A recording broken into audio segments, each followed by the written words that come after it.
Welcome to Not Just a Transaction, a podcast series hosted by experienced real estate authorities Nick Prefontaine and Zachary Beach. In each episode, the hosts bring you expert guests to help you navigate the many creative options available for buying or selling a home, while cutting out the costly hurdles of a conventional real estate deal. Everybody, this is Zachary Beach and Nick Prefontaine with another episode of Not Just a Transaction podcast, your number one podcast for both buyers and sellers in this wonderful real estate world.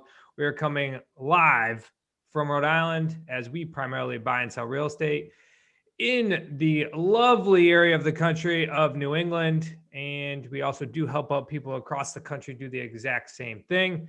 Today, we're going to talk about some misconceptions with rent-to-own or lease purchases. Nick, welcome to the podcast. Today only, Zach. I think it's important to mention we're only doing this. No, I'm just kidding. But I'm looking forward to diving into more detail over this topic because you and I both have a lot of thoughts on it. Yes, lots and lots of thoughts. Why do we have lots and lots of thoughts? Because we've done this hundreds of times and also advised people on how to do this for thousands of times. And the same misconceptions pop up day in, day out. Because unfortunately, when we are taught growing up the word real estate, we think of probably one, if not two things. One is you go associated with being a real estate or a licensed either realtor or broker. And then two, in the modern day world, is fix and flips, or people that are just trying to, or people that the business model is to get the least for the property and then turn around and sell it for much higher.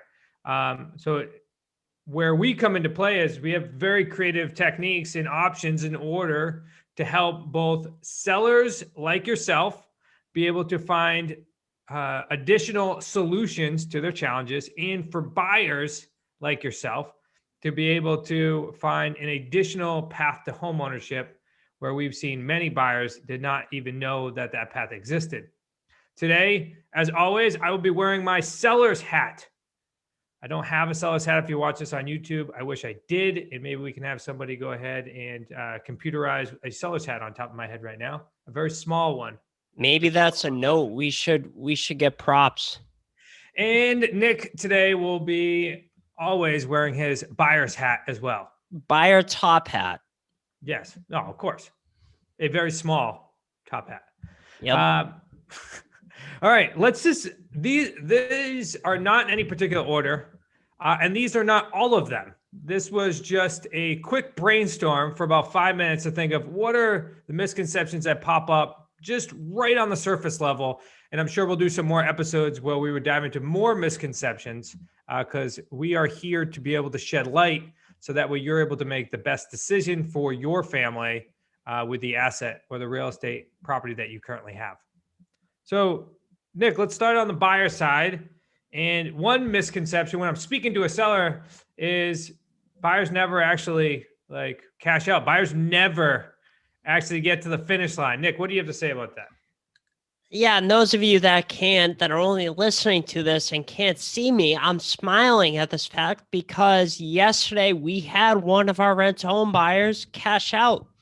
They had a conventional closing and everyone was able to move on with their lives. So this does work. The buyers do go forward and cash out the property. And the thing that's most exciting to me in doing, and Zach, you know this from all of our planning that we do, our offsite work and everything, that my focus right now is testimonials and getting testimonials from both happy buyers and happy sellers. And doing several of these now, both just selling in a rent-to-own house, like initially when the rent-to-own buyer buys the property, and so that testimonial, and on the other end, once the buyer is able to get their own loan, following up with both the seller and the buyer, the common theme that I'm getting is I was ready to give up. I was ready to give up just because I didn't know that an option like this existed. So I was happy to learn that we were here to give them, these buyers, an additional option going forward, because it's foreign to a lot of people. This whole world of real estate, never mind our tiny niche within real estate, which is selling homes on a rent to own. Yeah, you nailed it. And the truth is, although it may be a tiny niche today, it's expanding rather quickly because more and more people, specifically in this time in which we are living in, are needing an alternative path to both selling and buying their homes. I know looking at some metrics here, and it looks like more and more, I think they're projecting up to 20% of all transactions are going to happen where the seller is acting as the bank, or as we know it as seller financing. Well, Zach, let me just pile on what I was saying. So that was yesterday for a deal that we did in the past. Then we had another deal that we bought, we purchased in a different way, but we still sold it on a rent to own less than 2 years ago. So September of 2019, this was pre-COVID that we sold it to the buyer. He actually just closed on that today, later today. So the proof is in the pudding. And it is delicious pudding, if I do say so myself. I'm just going to ask, what type of pudding is that? Vanilla. Ah, I like chocolate pudding better. Well, that's why both of us are on this show. Because you mix it together, it's vanilla and chocolate pudding together. All right. That's how you describe the show. Or rainbow sherbet. Oh, rainbow sherbet. Love it. Another misconception, let's hit on the seller side, is that they believe that there's all the risk is on the sellers. And I phrased it in my notes as saying there's no liability in being an investor. And my brain always goes to, when being an investor is how you put food on the table, like is your business, then every single thing you do has a liability associated with it. Because being a real estate investor, if you are not fulfilling your agreements and not fulfilling your promises, then that creates a bad name, bad credibility, and so on, a bad reputation, period, which then leads to no more food on the table. So anytime in which I'm speaking to a seller, I always let them know, look, there's a major liability when it comes to me going through, or us as a family going through this type of deal, because we would never construct a deal with you or a transaction with you if we, number one, did not believe 100% that we were going to be able to get you to the finish line through one of our means of selling the property, either that be rent to own or other means.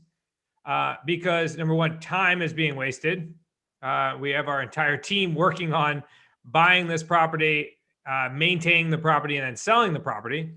Two, wasted money on marketing, and of course, again, paying for the team in order to support it. And number three would be any time in which we are working with one transaction, we cannot work on another transaction, which means that there's huge opportunity cost when it comes to that. And again, when us as a family, we support our families via real estate investing, there's an enormous liability. So I just want to say this, like screaming from the rooftops, is when we go ahead and purchase a property from you, it doesn't matter which option we do, this is a partnership. We are in this for one thing, and that is to get you to the finish line, because when you get to the finish line, our family gets to eat. We get some profit on our end, and then we continue to grow and scale our business. Nick, any thoughts on that? I'm just round of applause. We get a round of applause once we get those buyers to the finish line and we're able to cash you out so you can move on with your life. Standing ovation, actually. I don't think we've ever received one of those, but that's okay. The other one is that switching it back to the buyer side. And what we'll do is in this episode, we'll just cover two on each, because we could be here all day with misconceptions. Nick, the second one of the misconception on the buyer side is that buyers do not take care of the property just like the homeowners do. Ooh, that is that's a really good one. So all of our buyers, a lot of our buyers are self-employed people, and they're familiar with contracting or remodeling property. So a lot of our buyers go into them and they're locking their price in. So the improvements and upgrades they're making to the property and the subsequent equity increase that occurs, that's to their benefit, not ours. Now, I'm not even talking about here the market appreciating, which in a lot of the markets that we have homes in, that we have houses in, the values do appreciate because we're getting a lot of the homes that we're getting are nice homes in nice areas. So they tend to appreciate. I'm not promising that. However, that tends to be the case. So coupled with the market appreciation, coupled with the buyers maintaining and taking care of the property like it's their own, and in many cases, upgrading the property, we're finding that by the time our buyers, and this is a to-date stat, by the time our buyers get to the end of their agreement, they're walking into anywhere from $50,000 to $75,000 in equity. Now that's just over the last several deals. Obviously, it's property specific and deal specific, buyer specific, but that's pretty cool that you as a rent home buyer locking in your price, you're walking into potentially $50,000 to $75,000 worth of equity. Yeah, especially as this market has been trending, you're right. We're getting buyers to the finish line and everybody is happy. The seller's happy because they get cashed out with the appreciating market, or even if it's a flat market, the buyer's walking into a position where they're happy because they built an equity, and we're happy because we were able to make the entire transaction, because it's not just a transaction. Not just a transaction. And we're able to get everyone to the finish line. The second dose misconception on the seller side is that misconception is that it's either not as effective to sell to an investor, or it's not as the emotional attachment in which the seller is selling to a traditional buyer is not there. If I'm making sense. I know that when I speak to a lot of sellers in which have been living in their house for years and years and years, and they watch their family grow up there, and now they're looking to make a transition in their life, they almost want to have that direct connection from seller to buyer, so that way they can see them, those buyers grow through the same great life experiences that they did. So that's a huge misconception, because we are a massive conduit to be able to bring those types of buyers to the table. And if Absolutely. anything, when you bring a buyer through our path to homeownership, there's almost more emotional attachment that comes with the process, because they did not have another way, or they could not see, I should say. Their perception was that they didn't have another way in order to be a home buyer. So we enjoy that process of bringing that a new emotion to the table and helping somebody create a new life for their family. So I just think it's a huge misconception, because they just think, well, you're just an investor, you're just out there to make money. And although, like I said, we're here to make money, there's no doubt about that. This isn't a non-for-profit. But Yes. you're right. But we are able to bring so many great happy endings to the table by utilizing our program and connecting with us purchasing a property from the seller and then selling it to the buyer. Yeah, I just love to add on that, Zach. That's a great point, because the property that we just purchased and the buyer actually moved in, I was coordinating with him and the seller had trouble with this moving company getting there on time, and they were a couple hours late. So I was going back and forth with both of them, and they were they were actually, the sellers of the property were actually thrilled to meet the buyers, meet that they are a real family that went through challenges, and they are kind of passing passing the torch, if you will. They enjoyed the home. They made memories in the home. So it was time to pass the torch to these rent home buyers that were getting in the home. They get to meet, and the seller voiced to me that he really enjoyed that part. So a lot of the people out there, a lot of the sellers that think that that's missing if you're selling to an investor, maybe other investors, but not us. Because it's not just a transaction.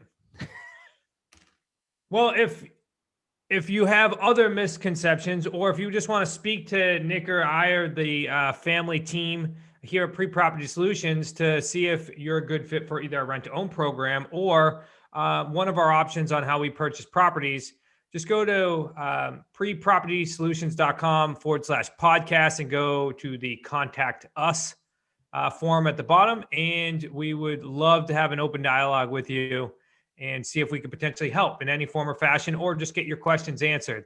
And Nick, why don't you just go ahead and bring us on home? I'll wrap it up, Zach. I'll finish it up. So this has been another episode of Not Just a Transaction. And Zach already, with his seller hat on, he already covered you sellers out there where to go. Now, you buyers that are thinking that this might be a good option for you, you're going to want to head on over to our website. That's property with a Y, solutions with an S.com. Have a look first at the How Does Rent Home Work video that we have right in the homepage. That goes over how our rent home program works. And if it is a good fit for you, make sure you sign up for our new property updates. And we look forward to working with you real soon. Thanks for listening to another episode of Not Just a Transaction. If you want to explore selling a home, buying a home, or resources to learn more, go to prepropertysolutions.com.